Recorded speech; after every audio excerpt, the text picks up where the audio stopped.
유라야, 그 사람 갔어. 우리 이제 정식으로 함께 할 수 있어. 여사님의 모든 주식과 부동산은 자선기금으로 기부됩니다.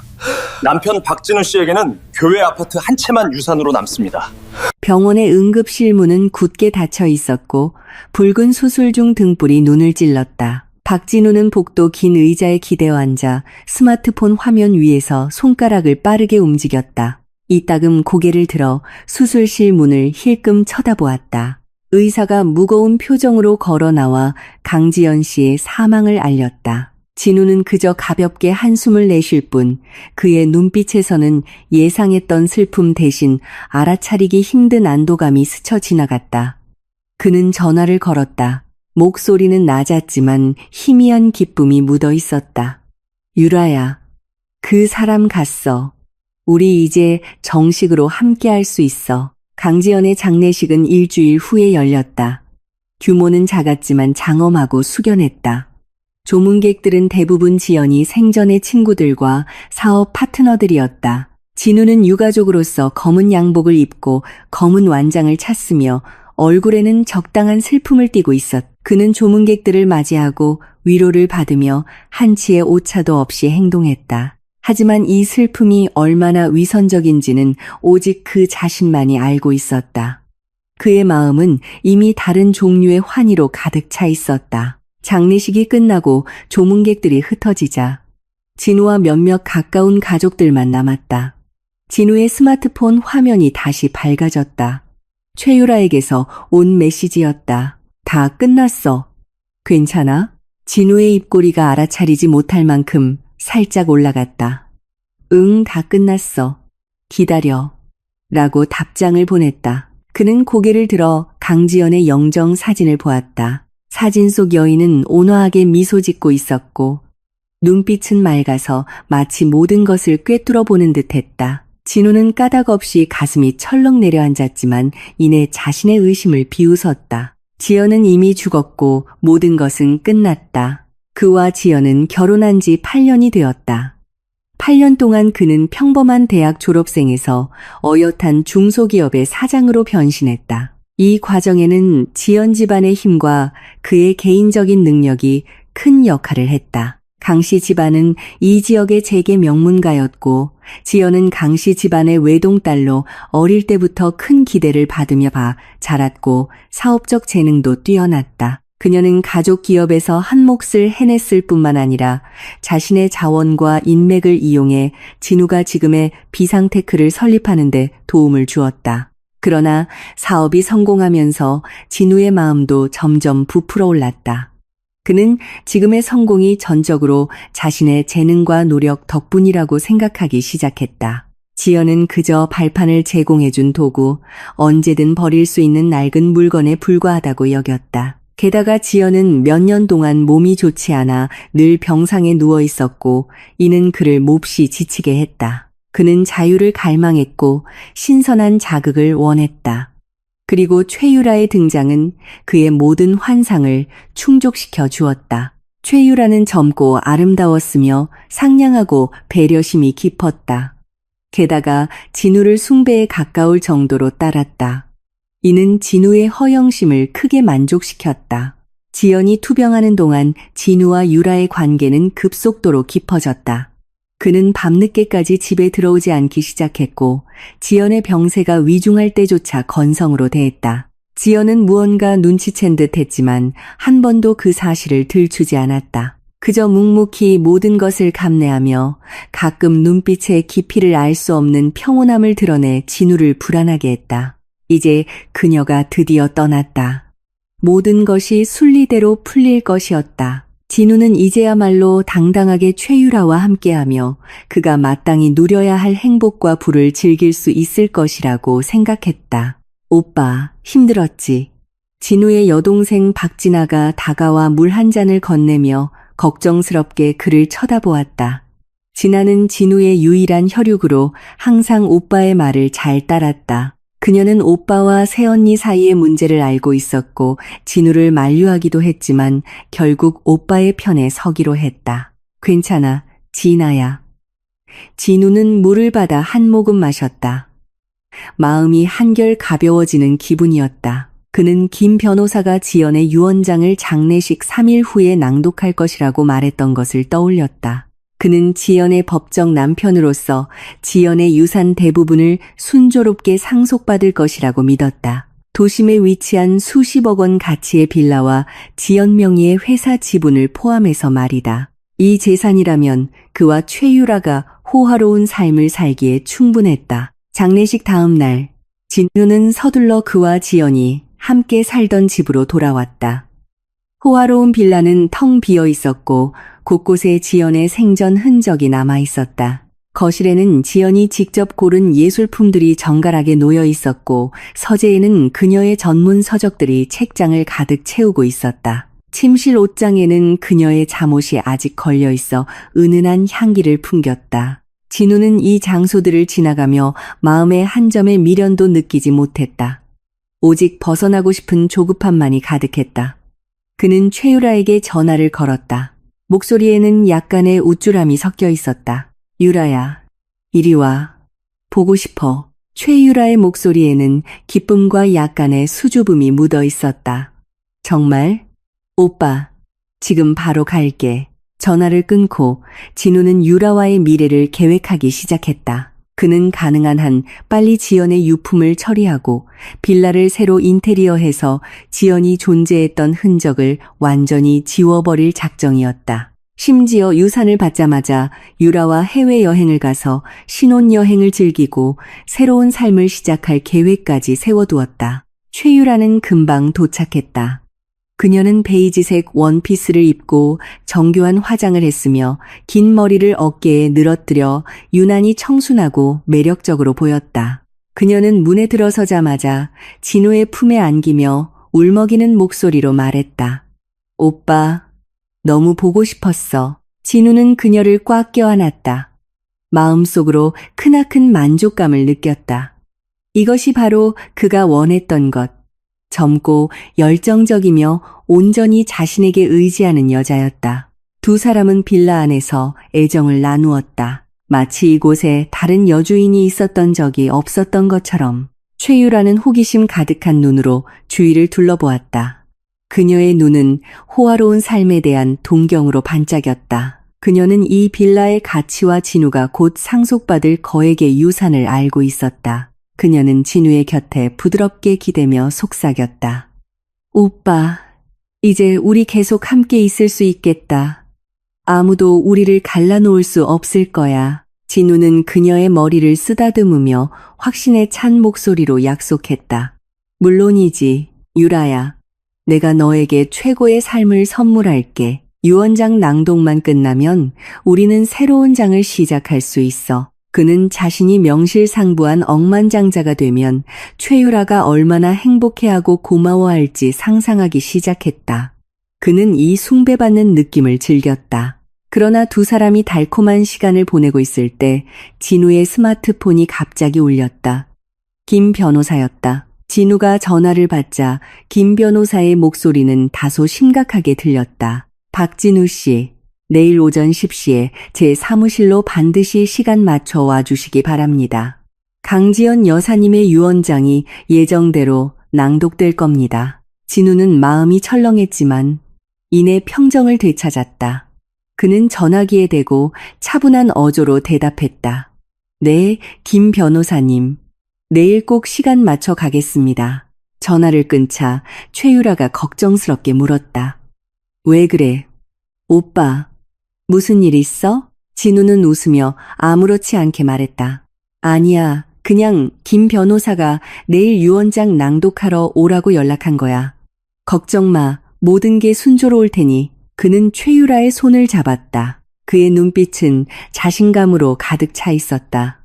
그는 지연이 유언장에 무엇을 썼든 남편인 자신이 최우선 상속인이라는 것을 믿었다. 그것은 법으로 정해져 있었고 누구도 바꿀 수 없었다. 다음 날 아침, 진우는 정성껏 차려입었다. 가장 비싼 맞춤 양복을 입고 일부러 한정판 시계까지 골라차서 자신이 안정적이고 성공한 사람처럼 보이도록 애썼다. 최유라는 빌라 문 앞에서 그를 배웅했다. 그녀의 눈에는 기대와 애틋함이 가득했다. 그녀는 부드럽게 속삭였다. 오빠, 모든 게 잘 되길 바라. 다녀와. 진우는 자신감 있게 그녀의 이마에 키스하고 김 변호사의 사무실로 차를 몰았다. 김 변호사의 사무실은 도심의 고급 오피스 빌딩에 있었다. 진우가 회의실에 들어섰을 때 김 변호사 외에 몇몇 사람들이 이미 자리에 앉아 있었다. 지연의 먼 친척, 강성그룹의 몇몇 고위 임원, 그리고 진우를 놀라게 한 한 사람, 지연의 절친 이수진이었다. 이수진은 지연의 대학 시절 룸메이트이자 가장 친한 친구였다. 그녀는 단정한 검은색 원피스를 입고 있었고 눈에는 아직 슬픔이 가시지 않았지만 이상하리만치 침착해 보였다. 수진은 진우를 보자 그저 덤덤하게 쳐다볼 뿐 인사도 하지 않았고 아무런 표정도 짓지 않았다. 진우는 기분이 좀 상했지만 신경 쓰지 않고 자신의 자리에 가서 앉았다. 그는 주위를 둘러보며 의아해했다. 왜 지연의 유언장 낭독에 이렇게 많은 사람이 참여하는 걸까? 보통 이런 일은 직계 가족만 참석하면 되는 일이었다. 하지만 그는 곧 이런 의문들을 떨쳐버리고 이 모든 것을 빨리 끝내고 새로운 삶을 즐길 생각만 했다. 김 변호사는 사람들이 모두 모인 것을 확인하고 헛기침을 한 뒤 봉인된 서류 봉투를 책상 위에 놓았다. 그는 안경을 고쳤으며 엄숙한 표정을 지었다. 회의실은 정적에 휩싸였고 모든 사람의 시선은 김 변호사 손에 들린 서류 봉투에 쏠렸다. 진우는 약간 긴장했지만 그보다는 흥분이 더 컸다. 그는 유산을 받으면 어떻게 투자할지, 회사를 어떻게 확장할지, 그리고 최유라에게 어떻게 모두가 부러워하는 삶을 살게 해줄지 이미 생각하고 있었다. 여러분, 오늘 우리가 이 자리에 모인 것은 고 강지연 여사님의 유언장을 낭독하기 위함입니다. 김 변호사의 목소리는 낮고 힘있게 회의실에 울려 퍼졌다. 그는 봉인된 봉투를 뜯어 두툼한 서류 뭉치를 꺼냈다. 진우의 심장이 빠르게 뛰었다. 그는 한 글자도 놓치지 않으려는 듯 김 변호사를 뚫어지게 쳐다보았다. 손바닥에 땀이 나는 것을 느꼈지만 얼굴에는 여전히 침착함을 유지했다. 그는 자신이 곧 진정한 부자, 자신의 운명을 지배할 수 있는 남자가 될 것이라고 믿었다. 김 변호사는 먼저 지연의 생전 소망이나 친지들에 대한 감사 같은 일반적인 내용을 낭독했다. 진우는 약간 조바심이 났다. 그는 오직 유산 분배에만 관심이 있었다. 그는 수진이 이 내용을 들을 때 슬픔과 함께 무언가 깨달은 듯한 복잡한 감정이 스쳐 지나가는 것을 알아챘다. 다음은 유산 분배에 관한 내용입니다. 김 변호사의 목소리가 갑자기 더 또렷하고 무거워졌다. 진우는 숨을 멈췄다. 그는 한 글자도 놓치지 않으려는 듯 김 변호사를 뚫어지게 쳐다보았다. 손바닥에 땀이 나는 것을 느꼈지만 얼굴에는 여전히 침착함을 유지했다. 그는 자신이 곧 진정한 부자, 자신의 운명을 지배할 수 있는 남자가 될 것이라고 믿었다. 김 변호사는 유언장의 다음 장을 넘겼다. 한 글자 한 글자가 마치 무거운 망치처럼 진우의 심장을 내리쳤다. 그가 먼저 낭독한 것은 강지연 명의의 회사 지분 귀속에 관한 것이었다. 진우는 당연히 이 지분이 자신에게 돌아올 것이라고 생각했다. 그는 강지연의 남편이었고 회사의 사장이었으니까. 그러나 김 변호사의 다음 말은 그를 얼음장 같은 물에 빠뜨렸다. 강지연 여사님 명의의 모든 강성그룹 주식, 그리고 본인이 투자하여 설립한 비상테크의 60% 지분은 전액 강지연 자선재단에 기부하여 낙후 지역의 교육 사업 지원에 사용될 것입니다. 해당 재단은 이수진 여사님과 강성그룹의 이사 몇 분이 공동으로 관리하게 됩니다. 진우는 의자에서 벌떡 일어났다. 피가 머리로 솟구치는 것을 느꼈고 얼굴은 순식간에 창백해졌다. 그는 소리쳤다. 뭐라고요? 자선재단? 이건 불가능해. 내가 남편이야. 내가 최우선 상속인이라고. 그의 목소리는 믿을 수 없다는 분노와 충격으로 가득 차 회의실의 정적을 깨뜨렸다. 김 변호사는 안경을 고쳤으며 아무런 동요 없이 침착하게 말했다. 박진우 씨, 진정하십시오. 이것은 강지연 여사님께서 생전에 직접 작성하시고 공증까지 마친 유언장으로 완전한 법적 효력을 가집니다. 유언장에는 이 재산이 부부 공동 재산이 아닌 강지연 여사님의 개인 혼전 재산 및 혼인 기간 중 개인의 능력으로 취득한 재산임을 명시하고 있으며 따라서 본인이 자유롭게 처분할 권리가 있습니다. 진우는 어지러움을 느꼈다. 그는 이 정보를 소화하려 애썼지만 머릿속이 윙윙 거릴 뿐이었다. 비상테크, 그가 직접 세운 회사의 지분이 고작 40%만 자신의 것이라니. 게다가 강성그룹의 주식 그 천문학적인 액수가 전부 기부되다니 이건 청천벽력과도 같았다. 그는 수진을 향해 적의와 의심 가득한 눈빛으로 물었다. 이수진, 너는 처음부터 알고 있었지. 너랑 지연이가 짜고 버린 짓이지, 안 그래? 수진은 고개를 들어 그를 똑바로 쳐다보았다. 그녀의 입가에는 심지어 비웃음이 걸려 있었다. 박진우 씨, 지연이가 자기 피와 땀이 섞인 재산을 자기를 배신한 사람에게 남겨줄 거라고 생각했어요? 그녀의 목소리는 크지 않았지만 한마디 한마디가 비수처럼 박혔다. 진우는 그녀의 말에 할 말을 잃었다. 반박하고 싶었지만 할 말이 없었다. 그가 지연에게 잘못했다는 것은 알았지만 지연이 이렇게까지 할 줄은 몰랐다. 그는 적어도 부부 공동 재산의 근간은 흔들지 않을 것이라고 생각했다. 김 변호사는 진우에게 앉으라고 손짓하고 계속해서 유언장을 낭독했다. 둘째, 강지연 여사님 명의의 모든 부동산, 즉 도심에 위치한 한남동 고급 빌라와 여러 채의 다른 부동산은 모두 강지연 신탁기금으로 이전됩니다. 해당 신탁기금의 수혜자는 강지연 여사님의 먼 조카인 강민준 군과 여사님께서 후원하시던 낙후 지역의 여러 학생들입니다. 박진우 씨께서는 혼인 기간 중 이미 소유하고 실제 거주하셨던 교외의 아파트 한 채는 계속 소유하시게 됩니다. 진우는 그 말을 듣고 벼락을 맞은 듯 했다. 한남동 빌라, 그가 그토록 꿈꾸던 수십억 원짜리 빌라가 그의 것이 아니라니. 그에게 남은 것은 교외의 작은 아파트뿐이었다. 그것은 결혼 전에 가지고 있던 것으로 크지도 않고 인테리어도 낡았다. 그는 가슴에 극심한 통증을 느꼈다. 무언가 꽉 막힌 것처럼 숨쉬기조차 어려웠다. 그는 항상 지연이 몸이 약하고 물질적인 것에 욕심이 없어서 그와 유라의 관계를 모른 척하는 것이라고 생각했다. 이제 와서 보니 그는 틀렸다.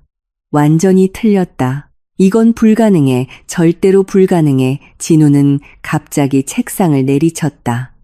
의자가 뒤로 밀리며 날카로운 마찰음을 냈다. 그는 김 변호사를 가리키며 쉰 목소리로 분노에 차소리쳤다.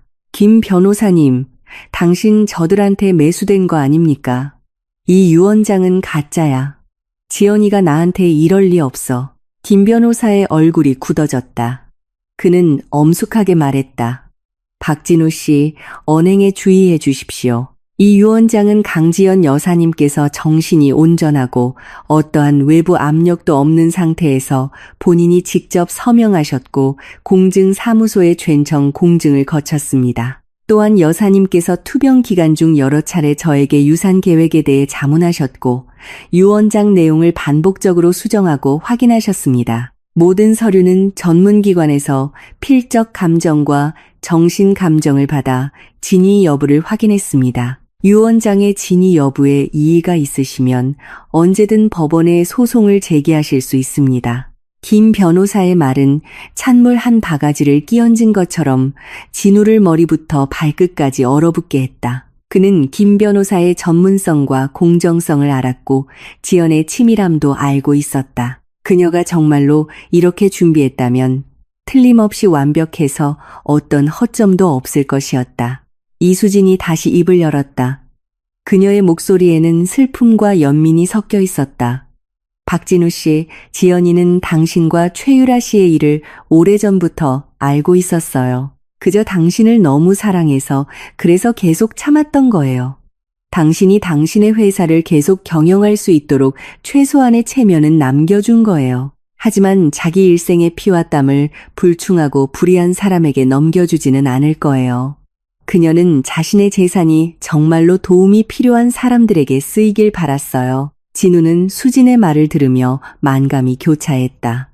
그는 갑자기 지연이 위독했던 시절, 그녀가 창가에 홀로 앉아 멍하니 먼 곳을 바라보던 모습이 떠올랐다. 그는 그때 그녀가 몸이 약하고 마음이 우울해서 그런 것이라고 생각했다.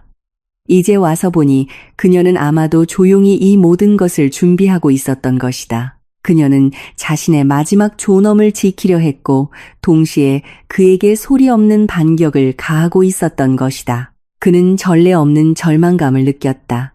그의 모든 꿈, 모든 계획이 이 순간 산산조각 났다. 그는 강성그룹의 지분을 잃었고 빌라를 잃었고 손에 잡힐 듯 했던 거액의 재산을 잃었다. 그는 최유라가 이 모든 것을 알게 되면 어떤 반응을 보일지 상상조차 할 수 없었다. 그의 오랜 자신감과 오만함은 강지연의 유언장에 의해 완전히 박살났다. 김 변호사는 진우의 실신 상태를 무시하고 유언장의 마지막 부분을 계속 낭독했다. 마지막으로 강지연 여사님의 개인 소장품, 즉 서화, 골동품 및 보석류는 이수진 여사님께서 대신 보관하시다가 강지연 자선재단이 정식으로 설립되어 운영된 후 적절한 시기에 자선 경매를 통해 판매하여 그 수익금 전액을 재단에 귀속시킬 것입니다. 진우는 완전히 의자에 주저앉았다. 얼굴은 창백했고 이마에는 식은땀이 가득했다. 그는 마치 치밀하게 계획된 복수극, 소리 없이 치명적인 타격을 본 것 같았다. 그의 눈에는 약하고 병들어 마음대로 할 수 있을 것 같았던 아내 강지연이 죽은 후에 그에게 이토록 무거운 일격을 가한 것이다. 회의실의 분위기는 극도로 무거워졌다. 진우는 몸의 모든 기운이 빠져나가는 것을 느꼈다. 그는 마치 영혼 없는 시체처럼 그 자리에 앉아 있었고 머릿속은 혼란으로 가득 찼다. 그는 유언장을 덮는 김 변호사를 보았고 수진의 평온한 얼굴과 강성그룹 이사들의 의미심장한 눈빛을 보았다. 온 세상이 그를 비웃는 것 같았다. 김 변호사는 헛기침을 하며 정적을 깼다. 박진우 씨, 유언장 낭독은 끝났습니다. 만약 어떤 조항에 대해 의문이 있거나 불합리하다고 생각되는 부분이 있다면 전문 변호사와 상담하시고 법적 절차를 통해 해결하시길 권합니다. 그의 말투는 여전히 사무적이었지만 진우는 그 속에서 의심의 여지가 없는 냉담함을 느꼈다. 진우는 입을 벌려 무언가 말하려 했지만 목이 말라 한마디도 할 수 없었다. 그의 자존심과 자부심은 이 순간 완전히 산산조각 났다. 그는 항상 자신이 결혼 생활의 주도자이며 부의 지배자라고 생각했지만 결국 꼭두각시처럼 노란한 것은 자기 자신이었다. 이수진이 일어나 진우 앞으로 걸어왔다.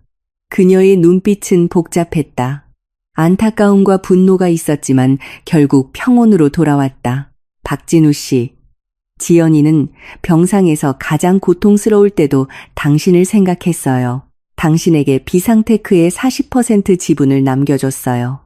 당신이 품위 있는 생활을 유지할 수 있을 만큼은요. 이게 당신에 대한 그녀의 마지막 자비예요. 진우는 벌떡 고개를 들어 수진을 쏘아보았다. 자비? 이게 자비라고? 이건 명백한 모욕이야. 그는 8년 동안 힘들게 일했다. 그는 더 많은 것을 얻을 수 있을 거라고 생각했지만 결국 남은 것은 이런 찌꺼기뿐이었다. 그는 강렬한 굴욕감을 느꼈다. 그리고 또 말했어요. 만약 당신이 최유라 씨와 끝까지 함께하기로 한다면 그녀에게는 진심으로 대하라고요. 같은 실수를 반복하지 말라고. 수진의 목소리에는 피곤함이 묻어 있었다. 그 말을 끝으로 그녀는 더 이상 진우를 보지 않고 회의실을 나갔다. 강성그룹의 이사들도 차례로 일어나 진우의 어깨를 두드렸지만 아무 말도 하지 않았다. 그저 고개를 저을 뿐이었고 이어서 자리를 떴다. 회의실에는 진우와 김 변호사만 남았다. 김 변호사는 유언장 사본을 진우에게 건네며 명함 한 장을 내밀었다. 박진우 씨, 제 연락처입니다. 추후 법적인 도움이 필요하시면 언제든 연락 주십시오. 진우는 서류를 받았다. 얇은 종이 몇 장이 천근만근처럼 무겁게 느껴졌다. 그는 아무 말 없이 변호사 사무실을 나왔다. 머릿속은 텅 비어 있었다. 그는 목적 없이 차를 몰았다. 도시의 고층 빌딩들이 그의 눈앞에서 빠르게 스쳐 지나갔지만 그의 눈에는 들어오지 않았다. 머릿속은 온통 유언장의 내용과 강지연의 그 평온한 미소로 가득했다. 그는 갑자기 지연이 세상을 떠나기 한 달 전 그녀가 그를 병원으로 불렀던 일이 생각났다. 그때 그녀는 이미 매우 쇠약했고 목소리도 쉬어 있었다. 그녀는 그의 손을 잡고 말했다. 진우 씨, 당신이 뭘 원하는지 알아요. 당신이 원하는 걸 얻게 해줄게요. 그는 당시 그녀가 자유, 그가 오랫동안 갈망해온 새로운 삶을 의미하는 것이라고 생각했다. 지금 와서 생각해보니 그 말의 깊은 뜻은 그 이상이었을 것이다. 그것은 경고였고 그녀의 마지막 반격을 선언하는 것이었다. 그는 마침내 깨달았다. 지연은 모든 것을 모르는 척했던 것이 아니라 더 품위 있고 더 단호한 방식으로 이 모든 것을 끝내기로 선택했던 것이다. 그녀는 자신의 지혜와 인내심으로 자신에게 마침표를 찍었고 그에게는 결코 벗어날 수 없는 궁지를 남겼다. 그는 이제 최유라에게 어떻게 설명해야 할까? 아무것도 남지 않은 자신을 어떻게 마주해야 할까? 진우가 빌라에 돌아왔을 때 최유라는 집을 따뜻하고 깔끔하게 정리해 놓았고 그가 좋아하는 음식까지 만들어 놓았다. 그녀는 앞치마를 두르고 환한 미소로 그를 맞이했다. 그녀의 눈에는 기대와 사랑이 가득했다. 오빠, 돌아왔구나. 유언장 낭독은 순조로웠어. 빨리 좋은 소식 말해줘. 최유라의 희망에 찬 얼굴을 보자 진우의 심장은 마치 얼음 송곳에 찔린 듯했다. 갑자기 목이 메었고 준비했던 거짓말이 한마디도 나오지 않았다. 그는 더 이상 그녀를 속일 수 없다는 것을, 속일 수도 없다는 것을 알았다. 그는 그녀에게 약속했던 부유한 삶을 줄 수 없었고 그녀가 갈망하던 재벌가의 향연을 가져다 줄 수도 없었다. 그는 말없이 거실로 들어가 소파에 주저앉았다. 최유라는 그의 안색이 좋지 않은 것을 보고 미소가 점점 굳어갔다. 그녀는 조심스럽게 다가가 부드럽게 물었다. 오빠, 왜 그래? 무슨 일 있었어? 진우는 고개를 들어 복잡한 눈빛으로 그녀를 바라보았다. 그는 그녀의 눈에서 걱정을 보았고 그 깊숙이 숨겨진 부에 대한 갈망도 보았다. 그는 심호흡을 하고 쉰 목소리로 말했다. 유라야, 우리 미래에 대해 다시 생각해봐야 할 것 같아. 최유라는 멍해졌다. 그녀의 얼굴도 점점 창백해졌다. 그녀는 떨리는 목소리로 물었다. 오빠, 그게 무슨 말이야? 진우는 눈을 감고 오늘 변호사 사무실에서 있었던 일을 하나부터 10까지 모두 최유라에게 이야기했다. 강성그룹 주식이 기부된 것부터 한남동 빌라의 소유권 문제, 그리고 자신에게 남은 것이 비상테크의 40% 지분과 작은 아파트 한 채뿐이라는 것까지 그는 과장하지도 의도적으로 숨기지도 않고 그저 담담하게 사실을 설명했다. 그가 한마디씩 할 때마다 최유라의 얼굴은 점점 굳어갔다. 그가 모든 내용을 다 말했을 때 최유라는 완전히 넋이 나가 있었다. 그녀의 손에 들려있던 앞치마가 바닥에 떨어지며 작은 소리를 냈다. 그녀의 눈은 커다래졌고 그 안에는 믿을 수 없다는 절망감으로 가득했다. 그녀는 지연만 죽으면 자신이 순리대로 이 집의 여주인이 되고 진우의 억만장자 아내가 될 수 있을 것이라고 믿어왔다. 하지만 이제 그 모든 것이 물거품이 되었다. 아니야, 이건 불가능해. 최유라가 갑자기 비명을 질렀다. 목소리는 히스테릭했다. 오빠, 나한테 거짓말하는 거지? 강지연이 어떻게 그런 짓을 할 수 있어? 어떻게 모든 재산을 기부할 수 있냐고. 미친 거 아니야? 진우는 씁쓸하게 웃었다. 그녀는 미치지 않았어, 유라야. 누구보다도 정신이 멀쩡했지. 그저 나에게 교훈을 준 거야. 내가 평생 잊지 못할 교훈을. 최유라는 이 사실을 받아들일 수 없었다. 그녀는 진우에게 달려가 그의 팔을 붙잡고 미친 듯이 흔들었다. 오빠, 방법을 찾아봐. 당신은 그녀의 남편이잖아. 그녀의 재산을 상속받을 권리가 있다고. 고소해. 이 유언장은 분명 가짜일 거야. 진우는 지친 듯 그녀의 손을 뿌리쳤다. 그의 눈에는 절망감이 서려 있었다. 소용없어, 유라야. 김 변호사가 말했어. 이 유언장은 공증까지 마쳐서 아무런 문제가 없다고. 게다가 지연이는 대부분의 재산을 신탁기금과 자선재단으로 만들었어. 그건 다 법의 보호를 받는다고. 난 이제 아무것도 없어. 아무것도 없다고? 최유라의 얼굴이 순식간에 잿빛으로 변했다. 그녀는 몇 걸음 뒤로 물러섰다. 그녀의 눈에는 경멸과 분노가 가득했다. 박진우, 날 속였어. 나한테 최고의 삶을 살게 해준다고 했잖아. 재벌 사모님으로 만들어준다고 했잖아. 그런데 이제 와서 아무것도 없다고? 그녀의 목소리는 점점 커지고 날카로워졌다. 그녀는 더 이상 상냥하고 배려심 깊은 최유라가 아니었다.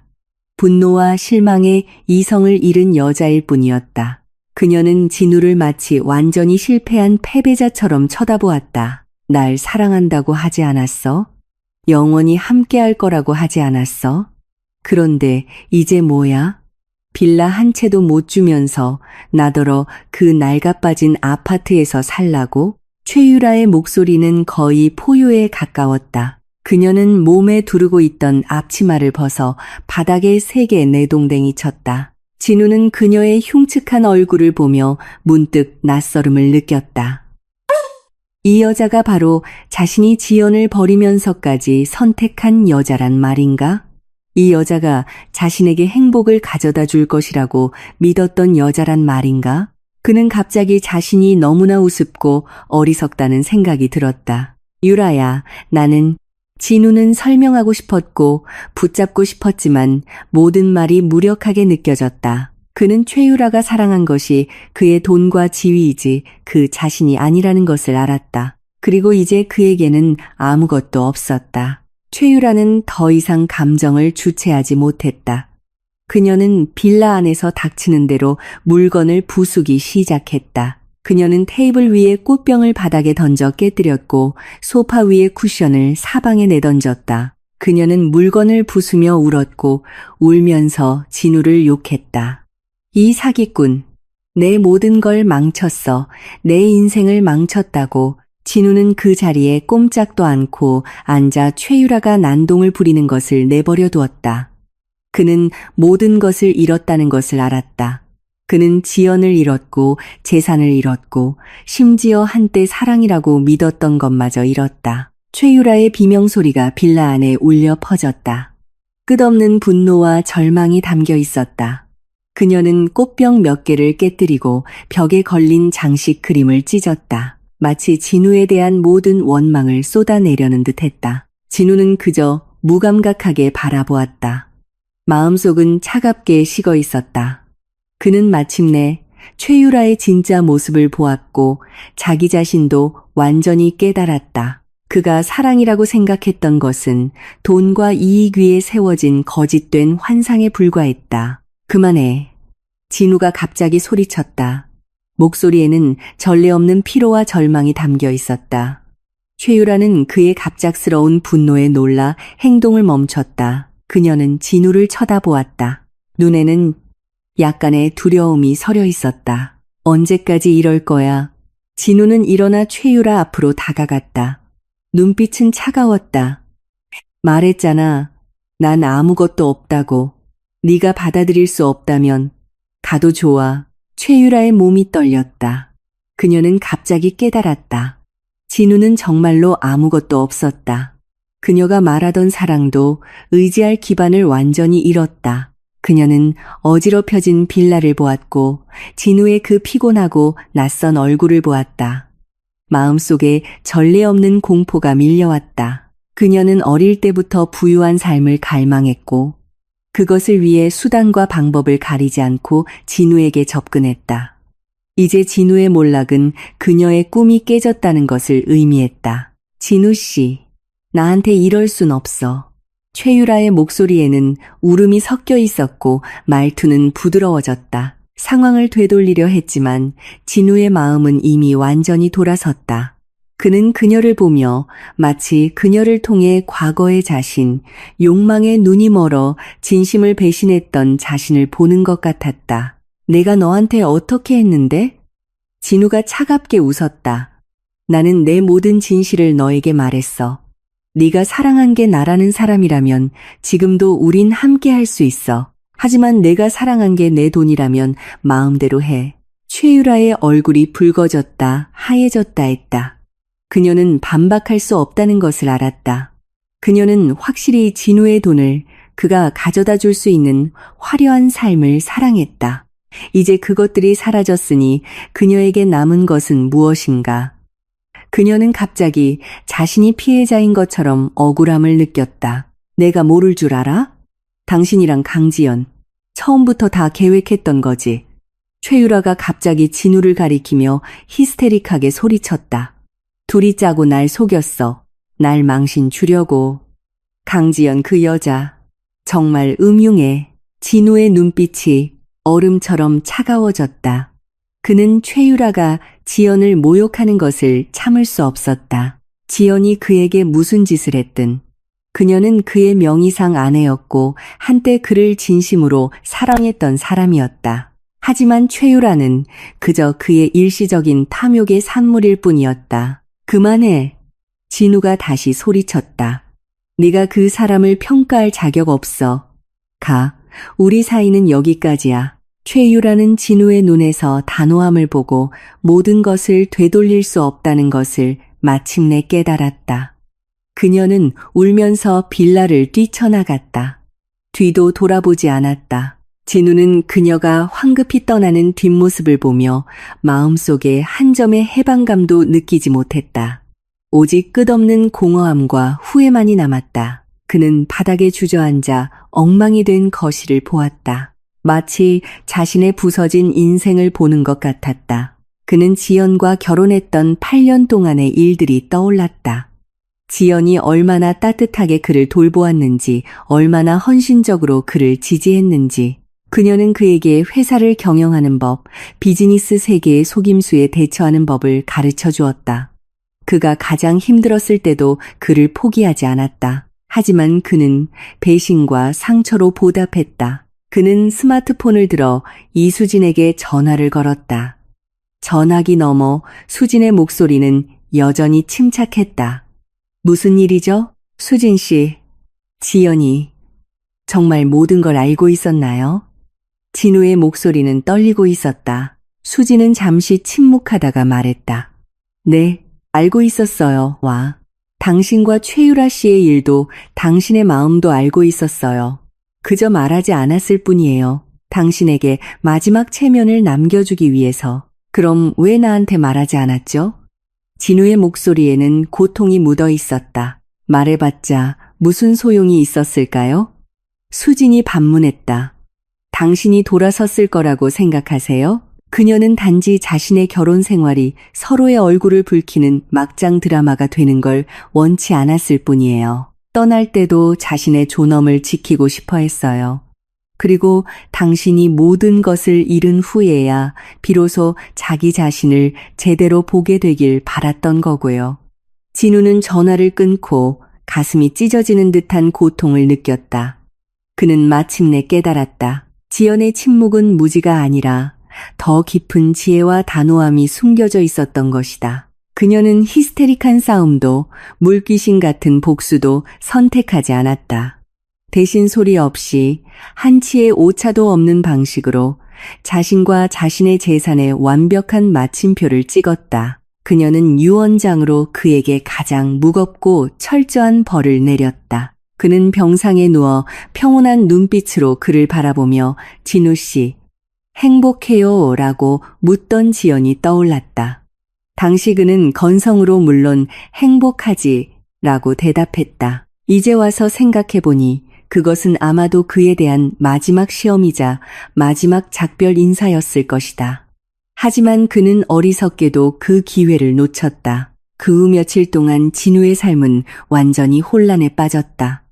그는 한남동 빌라를 잃고 교외의 작은 아파트로 이사해야만 했다. 회사의 다른 주주들은 유 원장 내용을 알고 나서 그에 대한 신뢰를 잃었다. 비록 그가 여전히 비상테크의 40% 지분을 보유하고 있었지만 강지연 자선재단의 참여로 회사 내 그의 발언권은 크게 약화되었다. 그는 더 이상 막강한 권력을 가진 사장이 아니라 허수아비처럼 곳곳에서 제약을 받는 존재가 되었다. 과거 그의 주변을 맴돌던 친구들과 사업 파트너들도 하나둘 그를 멀리했다. 그들은 조롱과 연민이 섞인 눈빛으로 그를 쳐다보았다. 마치 광대를 보는 것 같았다. 최유라도 완전히 사라졌다. 아무런 연락처도 남기지 않았다.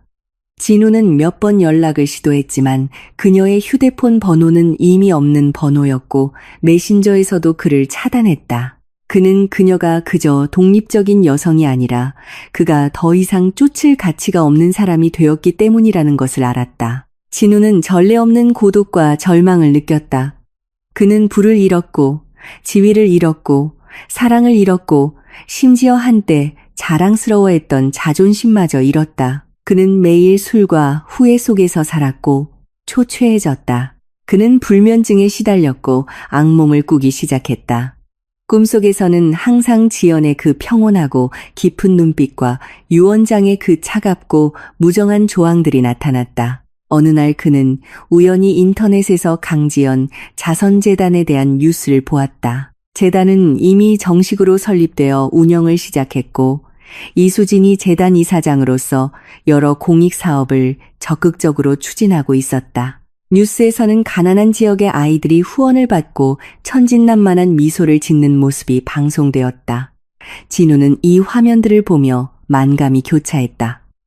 그는 이 돈이 원래는 그의 것이 될 수 있었다는 것을, 그와 최유라가 흥청망청 즐길 자본이 될 수 있었다는 것을 알았다. 하지만 이제 그것들은 수많은 아이들의 미래를 밝히는 희망이 되었다. 그는 갑자기 깨달았다. 지연의 유 원장은 그에 대한 벌일 뿐만 아니라 이 세상에 남긴 그녀의 마지막 공헌이었다. 그녀는 자신의 생명과 재산으로 절망 속에서 새로운 길을 열었고 그녀의 가치가 다른 방식으로 이어지게 했다. 하지만 그는 헛된 욕망을 쫓다가 완전히 길을 잃었다. 진우는 텅 빈 아파트에 앉아 창밖의 수많은 불빛을 보며 끝없는 후회에 잠겼다. 만약 시간을 되돌릴 수 있다면 그는 반드시 지연을 소중히 여기고 그들의 결혼 생활을 잘 가꾸었을 것이다. 그는 비현실적인 욕망을 내려놓고 그녀를 진정으로 사랑하는 남편이 되었을 것이다. 하지만 모든 것은 너무 늦었다. 지연은 이미 떠났고 그에게는 만회할 기회가 더 이상 없었다. 그는 낡고 빛바랜 사진 한 장을 집어들었다. 그것은 그와 지연이 막 결혼했을 때 찍은 사진이었다. 사진 속 지연은 그의 곁에서 환하게 웃고 있었고 눈에는 미래에 대한 동경과 사랑이 가득했다. 그리고 그 역시 그때는 그녀를 진심으로 사랑했었다.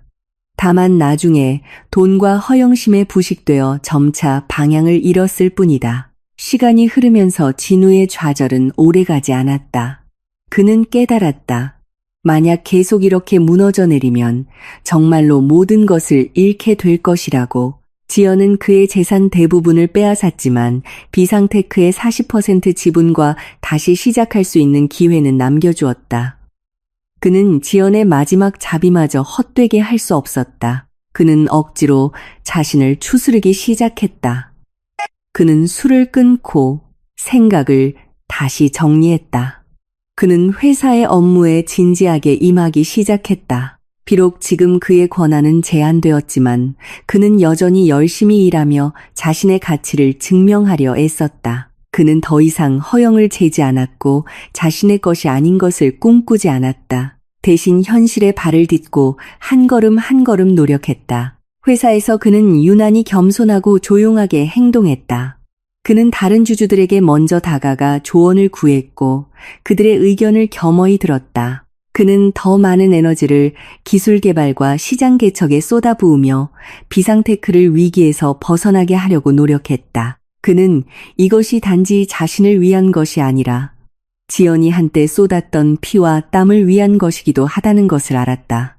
비록 그가 여전히 회사를 완전히 장악할 수는 없었지만 그는 점차 동료들의 존경을 되찾았다. 그들은 그의 변화를 보았고 그의 노력을 보았고 그의 내면 깊은 곳에 뉘우침을 보았다. 이수진은 가끔 재단 대표 자격으로 회사 이사회에 나타났다.